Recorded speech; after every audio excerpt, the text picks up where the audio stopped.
Welcome back to the 90 Degrees Fightcast channel. I'm Dill. I'm Raz. And I'm Habib.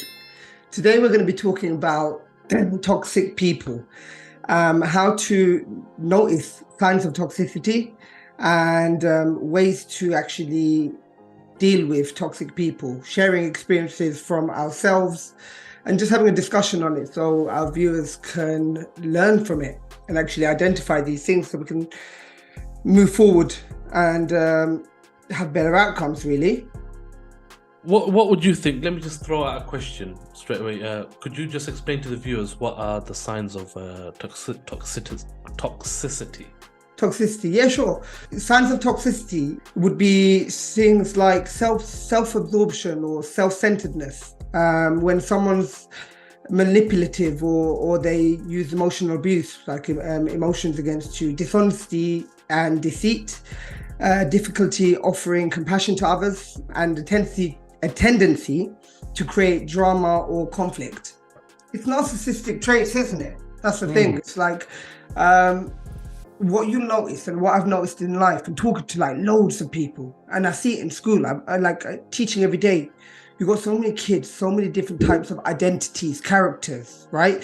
Moral compasses. You see all sorts of information. Like when I look at these kids and adults, and you notice that there's a trait you can see when someone genuinely cares. Like what I would say to people is this: it's like, if you want to identify toxic people around you, do they care? Do they care about your genuine happiness? Do they want you to do well? Are they focused about themselves and self-centered? If something bad happens to you, do they take pride in it and happiness? You know, there's people out there who are actually happy to see that you fail or you don't do well. You know, and also it's not like toxicity, because a lot of people will be like, oh, this person's gaslighting, when obviously that's another trait of toxic behavior, where you're gaslighting. There's so many traits. There's so many traits. So many levels. It's whether how you notice it. Different contexts. You gotta notice it depends what context you're talking, innit? Like there's a relationship where someone might be just boyfriend, girlfriend, and there's a toxic relationship. Probably easier to walk away from someone, but then there's marriage. Or if you're married to someone for a long time, and then you don't move in till you're married, and then you realize, wow, there's controlling behavior or they change so much that you're like a prisoner almost. How do you deal with those kind of situations? Then you got friends. You got to deal with emotional abuse. Yeah, emotional abuse. And then you got friends that turn on you, or they hiddenly don't really have the best interest for you, or they're kind of it's not necessarily, it doesn't necessarily mean that it's only stuck to friends and wives or girlfriends or boyfriends or this, that, the other.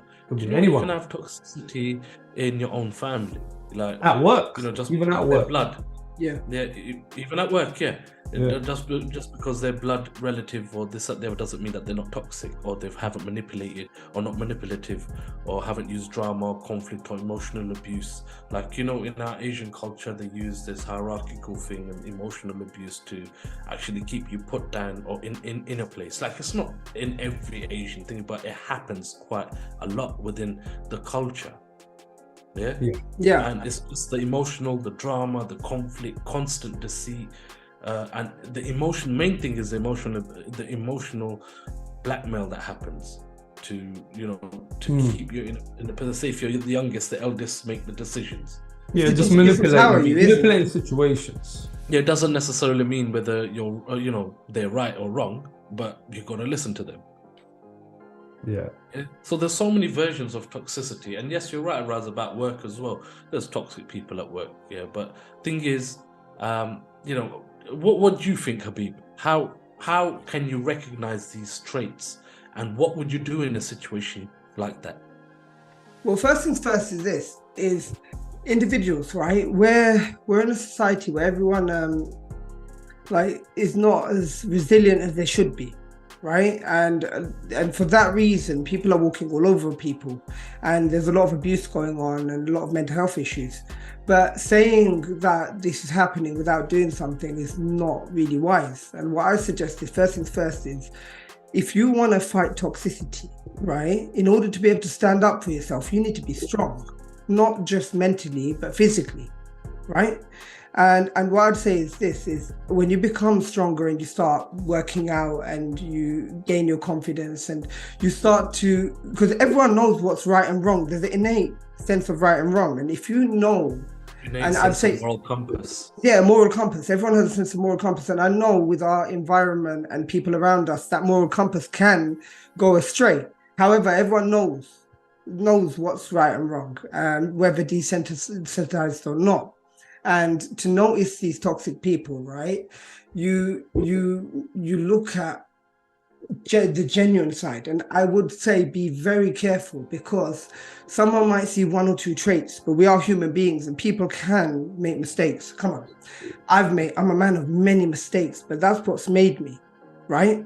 So we have to be very careful here for the audience, because we don't want to break up any marriages or cause any problems. And it's very, very important that people are critical in their thinking, because one of these factors, or two of these factors, where look, in the beginning of my marriage, right, I didn't know how to deal with it. I just got married, right?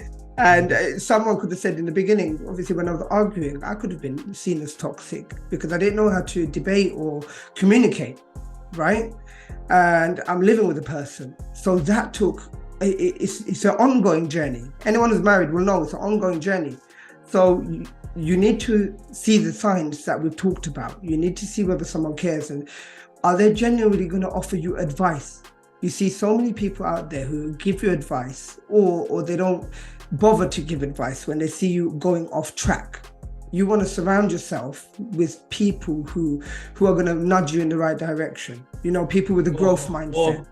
Or who are going to tell you when you are doing something wrong, so it makes you think. Yeah, they got to put you in your place. Am I doing something wrong? Could I be? And yeah, because I've got a rule, right? And I say this is, how do you know? And sorry, I'm going off tangent slightly, but this is it. You need to have a certain amount. Like for me, is how do I know I'm right? Right? Everyone has to ask this question. It's a logical question that I think everyone should ask. Is how do you know you're right? Because people are confident. People think that. So to fight toxicity, you have to actually start to become reflective, isn't it? And for me, I've got the rule of 3. I have 3 trusted people, and depending on what it is, if it's a social dilemma, intellectual dilemma, business dilemma, but I say ask 3 people. If those 3 logical, rational people who are not emotionally affected by it because they're unbiased tell you you're right, you must be right, isn't it? On the in terms of probability. If they turn around and tell me I'm wrong, I must be wrong, and you have to be humble enough to take that advice. I live by that, because I have to have something that kind of fixes my trajectory. It grounds you. Yeah, it grounds me. So I'd say is to fight toxicity, like, because a lot of people say, no, it's this trait, no, it's that trait. I say, become strong, become strong, become articulate. Mentally and physically. Yeah, mentally and physically. And learn to debate, learn to communicate effectively, understand. And the hardest thing is this, is if someone's being toxic, well, if we all learn to listen, we can figure out, okay, you know what, that person's saying this doesn't align, this doesn't make sense, they don't want the best for me. And then you got to turn around. And that's why I said you have to be physically strong and mentally strong, because if it's one of those situations where you have to stand up for yourself, you're going to have to be in a situation where you can say no, or say, look, I'm sorry, I don't appreciate the way you're talking to me, and set some boundaries. And I think we're all told to shy away, right? Shy away or leave it, let it go. And this culture doesn't help anyone, because you let it go, and it goes out of hand. And next thing you know, it becomes a bigger deal. So there's a lot of toxic people out there who don't know they're toxic, They think they're always right. Yeah, they think they're always right. But some people have been praised so much, or praised themselves so much, they don't know. And only true narcissism is something that we can't deal with. Like it's a trouble. Maybe I'm not a professor, but it's how would I say it? It's those people who have had different childhoods, right? That brought them to a certain place. That's why I say is we have to understand both perspectives, how to recognize it and how to deal with it. But a lot of it comes from inner strength, I think. What do you think, Dill? Well, one of my other questions was going to be, like I was going to ask personally, like Raz, how do you deal with somebody who's toxic? What would you do? What would you say? What direction would you take? It's a difficult one, isn't it? Again, like Hub said, I think you gotta be strong, recognize it, and the more you give a toxic person, the more leeway you give, the worse they become. So Yes. you kind of have to stand your ground a little bit, but in a way where you're not coming across argumentative, because this is what they like. If you give them fire, they'll make the fire bigger. So you have to approach it in a certain way, like a diplomatic way, where you're not coming across like aggressive, because this is what toxic people like. They like to play with words and play with something you said. They focus on negatives only. So you kind of have to be careful how you speak to these people. And yeah, if it's someone you know for a long time, you gotta just, you have to confront it head on and say, look, I know you for a long time, and call it out. To be honest, you have to call it out. Otherwise, it's never going to be fixed. You will never know if you can fix this kind of behavior or this relationship you have. But if it's someone you might work with, and you have to see them every day and work with this person, and we know there's a lot of toxic people in a work space environment. There's loads of those kind of people out there. You have to deal with. For those kind of people, it's best to.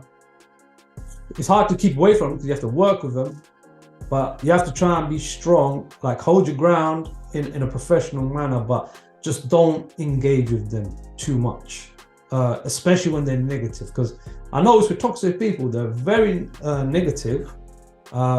They like to also compare themselves with everyone else, and they always put themselves higher, very self-centered.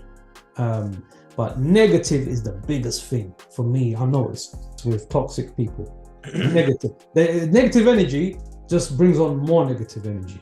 Have you ever gone to, you might be in a good mood, feeling good and feeling happy, and then you've gone next to someone, it could be anyone, and they're just negative. So negative that your mood is changed. Rubs off on you. You just deflate. You're like, I was in a good mood until now. That's the thing. I notice negative people, that's what they do. They're energy vampires. They zap your energy. So for me, I tend to keep away from them as much as possible. I don't engage with them. If I recognize that kind of behavior, I tend to not get too personal with them.